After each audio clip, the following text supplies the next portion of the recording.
তারাবির টাকা কি এতেকাফকারীকে দেওয়া যাবে কিনা? তারাবির টাকা কাকে দিবেন? এতেকাফকারীরে। এতেকাফকারীরা আবার টাকা দিবেন কেন? আমাদের দেশে অনেক মসজিদে এতেকাফের জন্য টাকা দিয়ে লোক রাখা হয়, তাই না?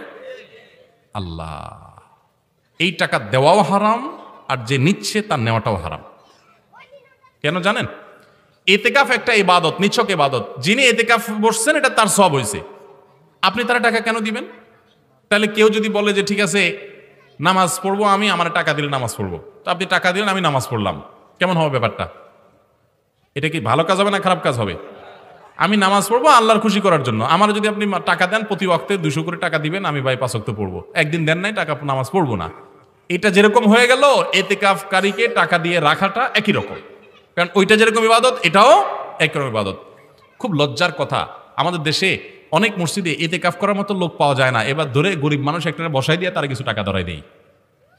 এই না আমাদের কালচার? ভয়াবহ গুনাহ, ভয়াবহ গুনাহ, আমরা যাই না। এতেকাফে বসার সময় হয় না। আহারে, নবী করিম সাল্লাল্লাহু আলাইহি ওয়াসাল্লাম রমজান রোজা 2য় বা 3য় হিজরিতে ফরজ হওয়ার পর থেকে নিয়ে তার মৃত্যু পর্যন্ত কোনো বছর এতেকাফ ছাড়ে না। এতেকাফ যে কত ইবাদত, মানে মজার ইবাদত, তৃপ্তির ইবাদত, আল্লাহর ঘরে বসে শেষ 10টা দিন রমজানের ইবাদত করে, এটা যে কত তৃপ্তিদায়ক ইবাদত, এটা যে না বসছে সে বুঝবে না। আমরা টাকা দিয়ে বসানো লাগে কারণ আমরা এত ব্যস্ত যে এতেকাফ বসার সময় নাই। যে আমল নবী সাল্লাল্লাহু আলাইহি ওয়াসাল্লাম জীবনে একবারও ছাড়েন নাই, সেটা আমরা অনেকে জীবনে একবারও করি নাই। আল্লাহ আমাদেরকে এতেকাফ করার তৌফিক দান করুন। তো এতেকাফকারীকে টাকা দিয়ে বসাইলে সেটা গুনাহ হবে, জায়েজ নাই। আর তারাবির টাকা যেটা উঠাচ্ছেন, যদি তারাবিতে সূরা তারাবি হয় অথবা সহিহ পদ্ধতিতে টাকা দেওয়া জায়েজ প্রক্রিয়াতে আপনি টাকা উঠান, তাহলে সেই টাকা তারাবির ইমাম সাহেবদের হক। ভালো করে শুনে রাখেন, আমাদের দেশে ম্যাক্সিমাম মসজিদে এই অনাচারটা হয়, এই অন্যায়টা হয়। সেটা কি? কমিটির লোকজন নিজেরাও জানে না তারা যে আকামটা করতেছে, গুনাহের কাজটা করতেছে।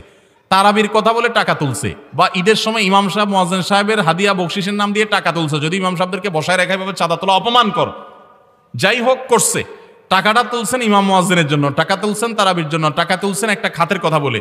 এরপর দেখলেন টাকা তো অনেক উঠে গেছে, এরা এত টাকা দিয়ে দিব, তো ঠিক আছে তারা লামসাম কিছু দিয়ে দিলাম, আর বাকিগুলো এবার অমুকরে দেন তমুকরে দেন, মসজিদ ফান্ডে রাখেন, কাটটা না জায়েজ হবে।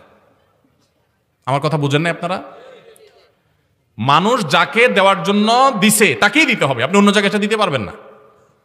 টাকা উঠছে ঈদের দিন 50,000, হুজুরদেরকে ভাগযোগ করে 20,000 দিলেন, আর 30,000 মসজিদ ফান্ডে রেখে দিলেন, কাটটা গুনাহ হবে, জায়েজ নাই। কারণ নসল ওয়াকিফে কানাসিস সারে একটা মূলনীতি আছে ইসলামী ফিকহের, দাতা যে জন্য দিবে ওই খাতেই খরচ করতে হবে, আপনি চাইলে অন্য খাতে সেটা খরচ করতে পারবেন। অনেক ভয়াবহ ব্যাপার। এই জন্য ভাইরা খবরদার, যারা মসজিদে আছেন দায়িত্বে, তারা এগুলো খেয়াল রাখবেন। ইমামের পড়া যদি সহি না হয় তাহলে কি নামাজ হবে?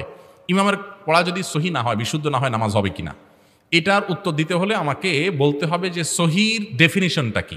সহির বিভিন্ন রকমের মাত্রা আছে, তো সেই মাত্রার উপর নির্ভর করবে এটা। একটা হলো যে ছোটখাটো ভুল হয়েছে, অর্থ পরিবর্তন হওয়ার মতো ভুল হয় নাই, এরকম ভুল হলে তার পিছনে নামাজ হয়ে যাবে।